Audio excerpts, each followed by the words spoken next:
Tuhan, saudara-saudara semuanya, marilah kita belajar firman Tuhan di dalam 2 Tawarikh pasal 36 ayat 1 sampai dengan 23. Persilakan. Rakyat negeri menjemput Yoahas anak Yosia dan mengangkat dia menjadi raja di Yerusalem, menggantikan ayahnya. Yoahas berumur 23 tahun pada waktu ia menjadi raja, dan 3 bulan lamanya ia memerintah di Yerusalem. Raja Mesir memecatnya dari pemerintahannya di Yerusalem, mulai mendenda negeri itu 100 talenta perak dalam 1 talenta emas. Kemudian Raja Mesir itu mengangkat Eliakim, saudara Yoahas, menjadi raja atas Yehuda dan Yerusalem, dan menukar namanya dengan Yoyakim. Tapi Yoahas, saudaranya itu, ditawan oleh Neko dan dibawa ke Mesir. Yoyakim berumur 25 tahun pada waktu ia menjadi raja, dan 11 tahun lamanya ia memerintah di Yerusalem. Ia melakukan apa yang jahat di mata Tuhan Allahnya. Nebukadnezar, Raja Babel, maju melawan dia, membelenggunya dengan rantai tembaga untuk membawanya ke Babel. Juga beberapa perkakas rumah Tuhan dibawa Nebukadnezar ke Babel dan ditempatkan di istananya di Babel. Selebihnya dari riwayat Yoyakim, segala kekejian yang dilakukannya dan kesalahan yang ada padanya, sesungguhnya semuanya itu tertulis dalam kitab Raja-Raja Israel dan Yehuda. Maka Yoyakin anaknya menjadi raja menggantikan dia. Yoyakin berumur 18 tahun pada waktu ia menjadi raja, dan 3 bulan 10 hari lamanya ia memerintah di Yerusalem. Ia melakukan apa yang jahat di mata Tuhan. Pada pergantian tahun, Raja Nebukadnezar menyuruh membawa dia ke Babel beserta perkakas-perkakas yang indah-indah dari rumah Tuhan, dan Sedekia, saudara ayah Yoyakin, menjadi raja atas Yehuda dan Yerusalem. Sedekia berumur 21 tahun pada waktu ia menjadi raja, dan 11 tahun lamanya ia memerintah di Yerusalem. Ia melakukan apa yang jahat di mata Tuhan Allahnya, dan tidak merendahkan diri di hadapan Nabi Yeremia yang datang membawa pesan Tuhan. Lagi pula ia memberontak terhadap Raja Nebukadnezar yang telah menyuruhnya bersumpah demi Allah. Ia menegarkan tengkuknya dan mengeraskan hatinya dan tidak berbalik kepada Tuhan Allah Israel. Juga semua pemimpin di antara para imam dan rakyat berkali-kali berubah setia dengan mengikuti segala kekejian bangsa-bangsa lain. Rumah yang dikuduskan Tuhan Yerusalem itu dinajiskan mereka. Namun Tuhan Allah nenek moyang mereka berulang-ulang mengirim pesan melalui utusan-utusannya, karena ia sayang kepada umatnya dan tempat kediamannya. Tetapi mereka mengolok-olok utusan-utusan Allah itu, menghina segala firman-Nya dan mengejek nabi-nabinya. Oleh sebab itu murka Tuhan bangkit terhadap umat-Nya, sehingga tidak mungkin lagi pemulihan. Tuhan menggerakkan raja orang Kasdim melawan mereka. Raja itu membunuh teruna mereka dengan pedang dalam rumah kudus mereka, dan tidak menyayangkan teruna atau gadis atau orang tua atau orang ubanan. Semua diserahkan Tuhan ke dalam tangannya. Seluruh perkakas rumah Allah yang besar dan yang kecil, serta harta benda dari rumah Tuhan, harta benda raja dan harta benda para panglimanya, semuanya dibawanya ke Babel.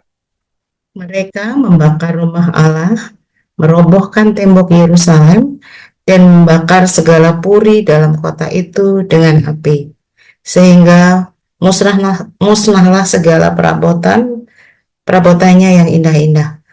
Mereka yang masih tinggal dan yang luput dari pedang diangkutnya ke Babel, dan mereka menjadi budaknya dan budak anak-anaknya sampai kerajaan Persia berkuasa. Dengan demikian genaplah firman Tuhan yang diucapkan Yeremia, sampai tanah itu pulih dan akibat dilalaikannya tahun-tahun sabatnya, karena tanah itu tandus selama menjalani sabat hingga genaplah 70 tahun. Pada tahun pertama zaman Kores, Raja negeri Persia, Tuhan menggerakkan hati Kores, Raja Persia itu untuk mengenapkan firman yang diucapkan oleh Yeremia, sehingga disiarkan di seluruh kerajaan Kores secara lisan dan tulisan pengumuman ini. Beginilah perintah Kores, Raja Persia, segala kerajaan di bumi telah dikaruniakan kepadaku oleh Tuhan, Allah semesta langit. Ia menugaskan aku untuk mendirikan rumah baginya di Yerusalem yang terletak di Yehuda. Siapa di antara kamu termasuk umatnya, Tuhan Allahnya menyertainya, dan biarlah ia berangkat pulang. Amin. Terima kasih saudara yang sudah berpartisipasi dan membaca ayat ataupun firman Tuhan pada saat ini. Saudara-saudara, ini adalah pasal terakhir ya di 2 Tawarikh, itu pasal 36. Kita akan melihat beberapa hal, lebih tepatnya ada 3 hal yang akan kita bahas bersama-sama. Yang pertama terkait dengan ayat 1 sampai dengan 14 itu, yaitu kehidupan raja-raja Yehuda yang jahat. Ada berapa ya? 4 raja-raja yang kehidupannya tidak menaati firman Tuhan, yaitu Yoahas, kemudian Yoyakin, dan Sedekia. Yoahas ini di ayat 1 sampai dengan 4 ya, kita bisa melihat bagaimana kehidupannya yang melakukan kejahatan. Arti Yoahas itu sebenarnya bagus, Tuhan telah merebut ya. Ini nama tahta untuk dia.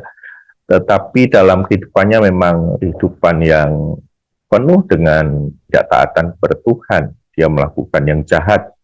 Dan di dalam pengangkatan dia sebagai raja itu bukan Tuhan yang mengangkat, tetapi diangkat oleh rakyat. Nah, ini menunjukkan bagaimana mengabaikan kuasa Tuhan ya, hingga dia diangkat oleh rakyat. Seharusnya Tuhan yang mengangkat. Ini tentang Yoahas di ayat 1 sampai dengan 4. Kemudian di ayat 5 sampai 8, saudara semua, ini adalah Raja Yoyakim ya. Yoyakim ini sebenarnya raja boneka di bawah kepemimpinan bangsa Mesir ya. Dia melakukan hal-hal yang juga tidak baik. Bagaimana dia mengenakan pajak yang terlalu tinggi, dan pajak itu disetor kepada Mesir. Lalu kalau kita melihat di pasal Yeremia pasal 36 ayat 22 sampai 24 itu, dia membakar gulungan firman Tuhan. Jadi memang melakukan hal-hal yang sangat-sangat tidak elok, tidak menunjukkan ketaatan kepada Tuhan. Dan di zaman Yoyakim ini memang kita melihat dari sejarah-sejarah juga menunjukkan bahwa Nebukadnezar itu dari Babel ya, ini melakukan penyerangan. Itu terjadi pada tahun 605 sebelum Masehi. Ada 2 invasi ya, tahun 597 dan tahun 587 atau 586 sebelum Masehi. Dan memang Nebukadnezar ini kan memerintah cukup lama ya, dan pemerintahannya itu selama sekitar 70-an tahun ya. Dia menawan Yehuda juga. Ini bisa kita lihat di pasal Yeremia pasal 25 ayat 11 sampai 12.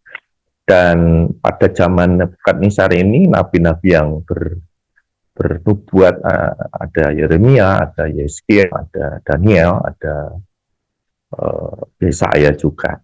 Jadi ada 3 tahap di dalam penyerangan atau penyerbuan Nebukadnezar ini tahun 605 sebelum Masehi itu, di mana Yoyakin ditaklukkan, kemudian harta-harta semua diangkut dan pegawai-pegawai itu diangkut, termasuk dalam hal ini Daniel dan 3 sahabatnya itu. Kemudian pada tahun 597 sebelum Masehi itu, Nebukadnezar menyerbu kembali Yerusalem ya. Jadi Yoyakin juga berhasil ditaklukkan, kemudian sisa harta yang ada di Bait Suci juga diambil semuanya, kemudian ada 10.000 orang diangkut, nah, termasuk Yeskiel dalam penyerbuan ini dan pengangkutan ini.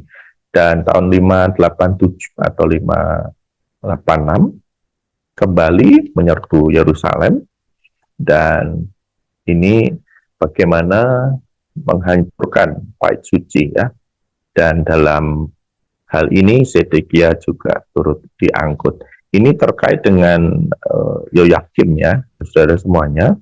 Ini kalau kita melihat sejarah, saya mempelajari arkeologi biblika, ini ada bukti-bukti yang terkait dengan penyerbuan Nebukadnezar ini. Ada dokumentasi namanya Kronik Babilonia, itu berupa lempengan batu ditemukan pada tahun 1987 dan ini diterbitkan tahun 1952 ya. Dan sekarang ada buktinya, tentunya disimpan di British Museum di Inggris sana. Jadi Nebukadnezar ke Yehuda melakukan penyerangan dan seterusnya, itu ada buktinya. Dan di situ juga di dalam Kronik Babilonia itu dijelaskan tentang informasi politik dan militer ya, terkait 10 tahun pertama Nebukadnezar. Sehingga dalam penggalian atau ekskavasi ya dari para arkeolog atau ilmu arkeologi ya, menyebutkan bagaimana penggalian tentang kemenangan Nebukadnezar atas di dalam atas ya, dia menguasai kan Mesir ya, dan di dalam itu bukti penggalian itu memang jelas ya, termuat di mana ada bukti misalnya mata panah, kemudian ada lapisan abu, kemudian perisai tentara Yunani, tentara bayaran ini. Jadi tentara Yunani ini yang bekerja untuk Mesir. Dan ini ada bukti-buktinya. Ini terkait Raja Yoyakim, ya, saudara-saudara semuanya. Kemudian raja berikutnya yang hampir sama jahatnya yaitu Yoyakin ya. Dia jahat dan juga ditawan ke Babel. Kalau kita melihat ayat-ayatnya itu, tentu ketika ditawan di Babel ini artinya dia ya diangkut ke Babel. Kita juga bisa belajar dari bukti-bukti arkeologi, ternyata ada prasasti yang mencantumkan tentang Yoyakin ini di Babel. Di situ prasastinya mencantumkan beberapa hal, ada persediaan minyak dan jelai untuk Yoyakin ini, kemudian untuk keluarganya dan untuk 5 putranya. Itu ada buktinya tahun 92 sampai 569 sebelum Masehi. Jadi memang Alkitab ini sangat akurat, sangat faktual dan bisa dibuktikan secara historis. Kemudian ayat 11 sampai 14 kita bisa melihat itu tentang Zedekia ya. Zedekia itu tahun 597 sampai 587. Kalau nama aslinya kan kita melihat itu matanya ya. Dan arti dari Zedekia itu Tuhan itu adil. Tapi yang dilakukan adalah bagaimana kesombongan dia tidak merendahkan hati di hadapan Yeremia. Itu di Yeremia pasal 32 1 sampai 5 itu kita bisa melihat kesombongan Zedekia ya. Dan Yeremia itu menubuatkan bahwa Zedekia ini akan gagal, mengalami kegagalan karena dia akan memberontak ya kepada Babel, dan Yeremia mengatakan bahwa dia akan gagal, dan memang terjadi ya, Zedekia bisa gagal. Namun yang dilakukan Zedekia pada waktu itu juga melakukan kejahatan. Salah satunya adalah menangkap dan memenjarakan Yeremia. Jadi memang raja ini sangat jahat. Inilah kehidupan raja-raja Yehuda yang jahat ya, dari Yoas, Yoyakim, Yoyakin, dan Zedekia. Jadi kejahatannya sudah kita bahas tadi, pajak terlalu tinggi, membakar gulungan, dan sombong, dan sebagainya. Lalu hal yang kedua, sebenarnya di ayat 15 sampai 21 terkait dengan kehidupan umat yang jahat. Sehingga kita bisa melihat bagaimana Tuhan itu sebenarnya sangat-sangat dan tetap mengasihi umatnya. Dia mengirim pesan, dia lalu mengutus utusannya, beberapa orang untuk diutus untuk menyampaikan pesannya bahwa Tuhan sangat mengasihi mereka dan Tuhan akan mereka kembali pulang. Tetapi apa yang menjadi respon dari umat ini? Rajanya jahat, umatnya juga jahat. Mereka menolak pesan dan utusan Tuhan itu, dan ini mengakibatkan murka Tuhan, ya, sehingga Yerusalem dihancurkan, mereka dibuang ke Babel selama 7 tahun atau 70 tahun. Kemudian hal yang ketiga adalah kehidupan yang dipulihkan. Ingat, kasih Tuhan itu tetap dinyatakan, kasih Tuhan itu tetap berlangsung dan diberikan kepada umatnya. Tinggal umatnya saja yang sebenarnya tidak tahu diri, ya, tidak taat. Nah, saudara, kalau kita melihat di ayat 22-23 ini bagaimana Raja Kores yang berkuasa itu memberikan izin kepada umat Yahudi untuk kembali atau pulang dan membangun tembok Yerusalem yang telah hancur. Jadi selama pembuangan itu yang tentu mereka menjadi budak, menderita dan seterusnya, lalu ada waktunya ketika Raja Kores dari Persia ini berkuasa dan dikeluarkan dekret, ya, dekret untuk memberikan izin untuk pulang, ya, dan mereka yang ditawan ini bisa kembali ke Yerusalem, ya, kira-kira pada tahun 538 sebelum Masehi. Mereka pulang dan bisa membangun Yerusalem kembali. Ini bukti kasih Tuhan, saudara, yang diberikan pada umatnya, walaupun ya mereka itu jahat pada Tuhan, memberontak, tetapi kasih Tuhan tetap diberikan. Memang selalu ada konsekuensi hukuman disiplin dari Tuhan kepada umat yang memberontak, tetapi di sisi lain juga kasih-Nya dibuktikan oleh Tuhan. Nah, saudara, yang menjadi amanat teks pada saat ini, memberontakkan raja dan umat terhadap Tuhan itu datangkan hukuman, namun Tuhan ingin memulihkan kehidupan umatnya, dan karena itu mereka harus bertobat, ya, raja-raja dan juga umat ini harus bertobat. Nah, bagaimana dengan relevansi dalam kehidupan kita, saudara semuanya?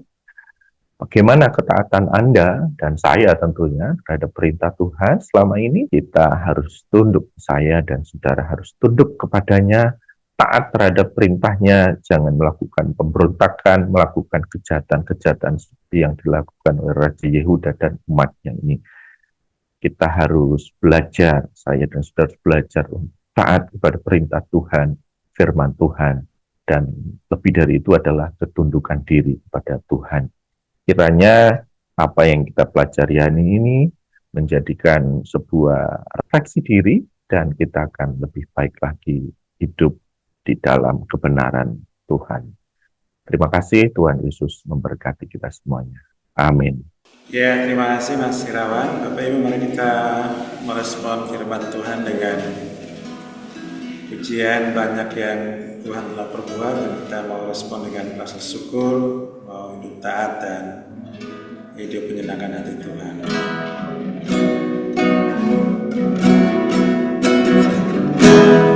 Banyak yang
bersama untuk segala kebaikan dan kasih setia Tuhan yang dinyatakan dalam hidup kita.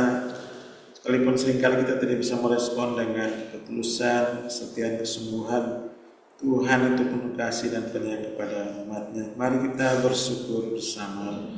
Bapa dalam surga, kami bersyukur untuk kasih setia dan kebaikan-Mu yang Kau nyatakan hidup kami hari lepas hari sampai dengan hari ini. Terpujilah nama-Mu Tuhan, Engkau selama-lamanya. Seringkali kami tidak merespon segala kebaikan kasih dengan kesungguhan hati, ketaatan dan hidup menyenangkan hati-Mu. Tuhan, ampuni, sucikan kami, layakkan kami untuk senantiasa hidup di hadapan dengan menyenangkan hati-Mu. Roh Kudus, tolong kami semua untuk hidup taat, hidup melakukan apa yang Engkau kehendaki. Terima kasih ya Tuhan. Dengar doa kami. Dalam nama Yesus kami berdoa. Haleluya.